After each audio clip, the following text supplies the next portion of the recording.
하나님 우리 아버지와 우리 주 예수 그리스도로부터 오는 은혜와 평강이 오늘 주일 공동 예배 참석하신 우리 발복교회 모든 교우들에게 함께 있기를 바랍니다. 성도 여러분, 제가 예전에 대학원에 다닐 때 이 손수 암시를 만든 경험이 있습니다. 그 당시만 해도 지금처럼 이 디지털 사진 기술이 발달이 안 되어서요, 일일이 이제 수동으로 사진을 찍고 그것을 현상한 후에 또 인화할 암실이 이제 저희 실험실에 필요했던 겁니다. 해서 지도 교수님의 지시로 이제 한 선배랑 실험실의 작은 공간을 쪼개어서 이 암실을 만드는 일을 좀 했습니다. 지금이야 이제 한 실험실의 연구비도 좀 커지고요, 이런 암실 만드는 일은 전문가를 불러서 만들지만 제가 대학원 다니던 그 시절만 해도 실험실에 돈이 별로 없어서 이 교수님께서 이제 본인이 주시는 사비로 주시는 돈으로 이제 대학원생들이 힘을 합쳐서 꾸역꾸역 만들던 그런 시절이었습니다. 그런데 이 암실 제작에서 제일 중요한 것은요, 이 빛이 암실로 들어오지 않게 하는 겁니다. 왜냐하면 이 빛 때문에 사진의 현상과 인화가 망가지기 때문이죠. 해서 일단 외벽으로 이 실험실 내에 작은 공간을 우선 만든 후에 그 사이사이를 이제 실리콘을 바르고 그 위에 이제 테이프를 다 붙였습니다. 그런 후에 이제 전등을 한번 꺼보는 겁니다. 빛이 암실로 들어오는지를 점검하기 위해서 말입니다. 그런데 전등을 끄고 보니까 이 밝을 때는 전혀 우리 눈에 보이지 않던 이 작은 구멍들로부터 빛이 계속 조금씩 들어오는 겁니다.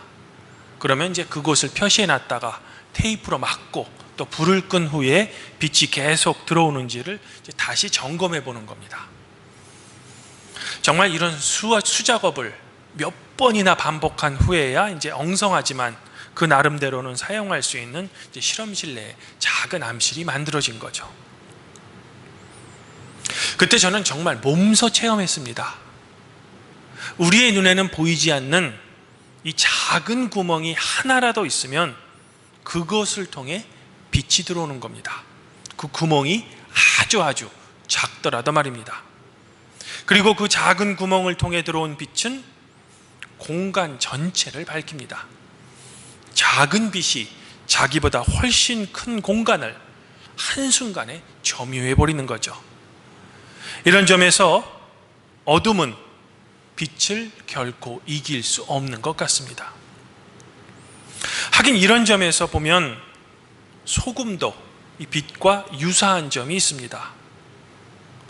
보통 바닷물의 염도는 3.5%라고 하는데 이 전체 양을 100으로 잡았을 때 그중 소금이 3.5g 정도만 이제 바닷물에 녹아 있다라는 겁니다. 전체 비율로 보면 매우 적은 양의 소금이 이제 바닷물에 녹아 있는 거죠. 하지만 이 적은 소금의 양으로 말미암아 소금은 바다가 지구에서 그 역할을 제대로 감당해낼 수 있게 만드는 겁니다. 하긴 어떤 조직이든 그 조직을 운영하는 이 원동력은 그 조직의 전체 구성원에서 나오지 않습니다. 소수 인원의 움직임으로부터 그 조직이 조직답게 만들어지는 겁니다. 하지만 이 적은 양의 빛과 소금이 전혀 없거나 또한 그 역할을 잃어버리면 시스템 전체가 망가지는 결과를 낳게 되는 거죠. 오늘 복음서 말씀에서 예수님께서는 제자들에게 이렇게 선언하십니다. 너희는 세상의 빛과 소금이다. 빛은 세상을 밝힙니다. 그리고 소금은 음식물의 부패를 막으며 음식물의 저장을 오래 할 수 있는 좋은 역할을 합니다. 그것도 제가 앞서 말씀드린 대로 그 양이 매우 적을지라도 그 파급 효과만큼은 자기의 몇십 배, 아니 몇백 배를 감당해냅니다. 이런 면에서 빛과 소금은 생명이 살아가는데 없어서는 안 될 아주 소중한 존재 그 자체인 겁니다. 그러면 예수님께서 말씀하신 너희는 이 세상의 빛과 소금이다 라는 말은 도대체 어떤 의미일까요? 이 질문에 대한 답변은 그리스도인인 우리에게는 매우 중요한 실천적인 문제입니다. 왜냐하면 우리가 그것을 제대로 알아야만 주님의 말씀을 올바르게 따를 수 있기 때문이죠. 제가 군대에 있을 때 저의 선임 중에 이제 서울대 전자공학과 출신의 병장이 한 명 있었습니다. 이 말을 얼마나 잘하는지요. 이 소대장도 그 병장 앞에서는 이른바 이제 말빨이 안 쓰는 겁니다. 권위가 안 쓰는 거죠. 저는 그때 순간 생각했습니다. 이 서울대는 역시 다르구나. 그런데 며칠을 함께 지내다 보니 후임들, 특별히 상병들이 이 병장을 아주 대놓고 무시하는 겁니다. 그리고 그 병장 역시 후임이 자기를 무시하는 것을 알면서도 이상하게 힘을 전혀 못 쓰더라고요. 그래서 저는 생각했죠. 그 병장이 서울대 출신이니까 후임들에게는 뭐 일종의 자격지심이 있어서 뭐 반발하는 거 아닐까라고 말입니다. 그런데 한 달 정도 내부반 생활을 같이 해보니까 저도 그 이유를 분명히 알겠더라고요. 이른바 이 병장은 말만 잘하지 행동은 전혀 없는, 군대 용어로는 고문관이더라고요. 늘 근무 때 보초를 서면 아주 시끄럽게 자기 지식 자랑은 잘합니다. 하지만 정작 훈련을 뛰면 실수 연발에 오히려 일만 만들고, 또한 평상시 내부반 생활에서도 실천과 모범은 전혀 없고 그저 남에게 일을 떠맡기는 전형적인 뺀질이에 특별히 겉과 속이 다른 아주 이중적인 사람이었습니다. 이러니 후임들이 이 병장의 말을 따르겠습니까? 아주 대놓고 무시하는 거죠. 저의 젊은 시절에 짧은 경험이었지만 그때 저는 분명히 깨달았습니다. 진정한 권위는 화려한 말빨 그리고 빈틈없는 논리가 아니라 바로 작은 것 하나라도 실천하는 행동에서 그 권위가 나옴을 말입니다. 앞서 말씀드린 것 같이 예수님께서는 당신을 믿고 따르는 제자들은 바로 세상의 빛과 소금이다라고 가르치셨습니다. 그리고 이후에는 율법을 폐하러 온 것이 아니라 오히려 예수님 당신은 율법을 완성하기 위해 오셨음을 명백히 말씀하시면서 율법을 지키지 않고 또한 율법을 지키지 않아도 된다고 가르치는 사람은 천국에서 지극히 작다라는 평가를 받을 것임을 미리 경고하셨습니다. 반면에 행하며 가르치는 사람은 천국에서 복되도다라는 좋은 칭찬을 받을 것을 말씀하시죠. 그러시면서 너희들의 의가 말만 하고 실천하지 않는 서기관들과 바리새인보다 더 낫지 못하면 결코 하나님 나라에 들어갈 수 없다라는 쐐기까지 박으십니다. 그렇습니다.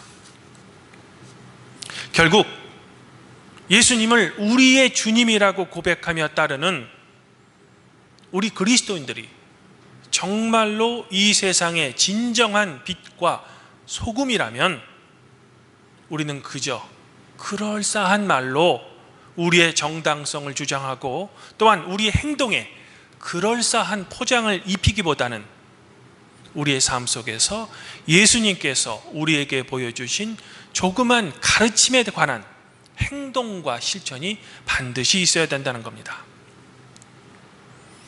혹시 여기서 어떤 분들은 저에게 이렇게 물으실 수도 있습니다. 아니 목사님, 우리 개신교인들은 행위가 아닌 믿음으로 구원을 얻지 않습니까? 맞습니다.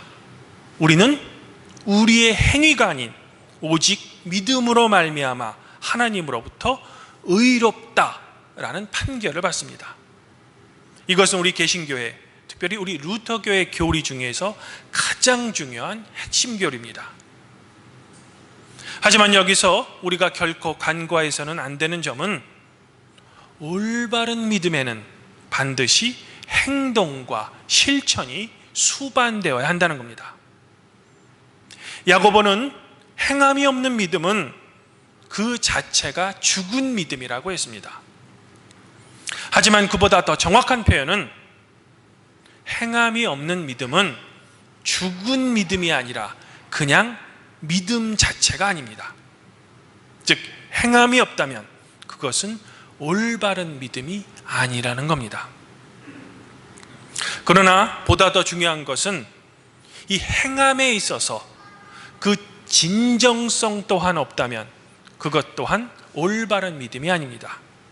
즉 내가 행동하려는 그 목적과 동기 그리고 실천하는 데 있어서 일관성이 있어야 된다는 겁니다. 오늘 구약 말씀인 이사야서에서 이스라엘 백성은 하나님께 이렇게 불평합니다. 하나님, 우리가 지금 금식을 하는데 하나님께서는 왜 우리를 보지 않습니까? 라고 불평을 하죠. 하지만 이에 대해 정작 하나님께서는 너희들은 사람들 앞에서는 금식하지만 뒤에서는 오락을 즐기고 왜 서로 다투냐? 라고 반문하십니다. 즉 남들에게 그저 보여주기 위한 행동만을 즐긴다는 겁니다. 지난주 미가 선지자가 고발한 화려한 종교 예식 그리고 제사를 통해 그저 하나님의 환심을 사려 한다는 거죠.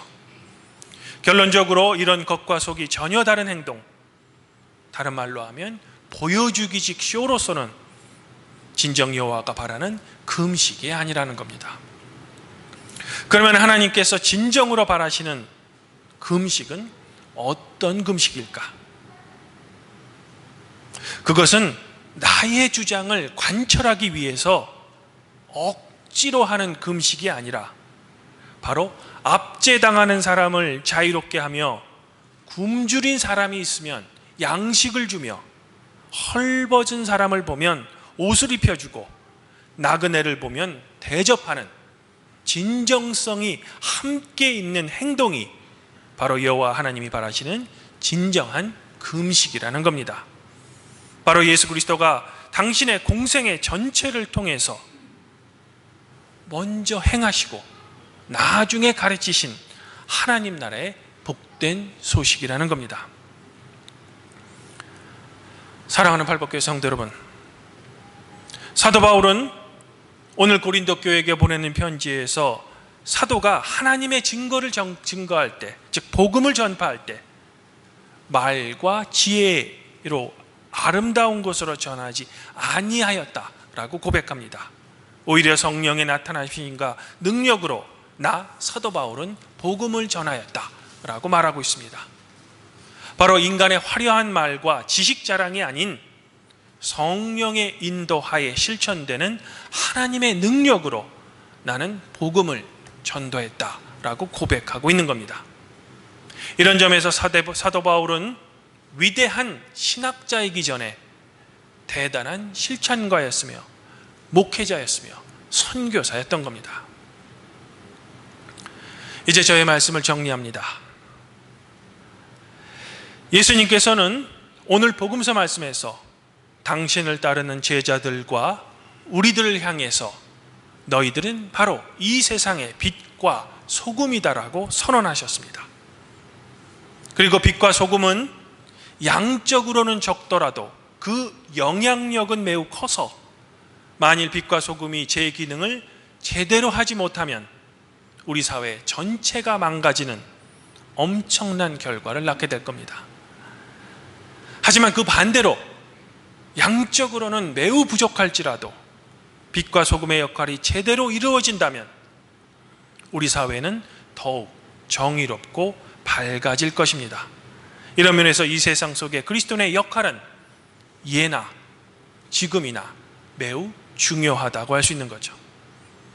그리고 이 세상의 빛과 소금이란 그저 이 말로만 떠드는 것이 아니라 구체적인 행함 그리고 실천이 반드시 있어야 하며 그 실천에는 하나님을 사랑하며 이웃을 사랑하는 진정성이 우리 마음에 반드시 내포되어 있어야 한다는 겁니다.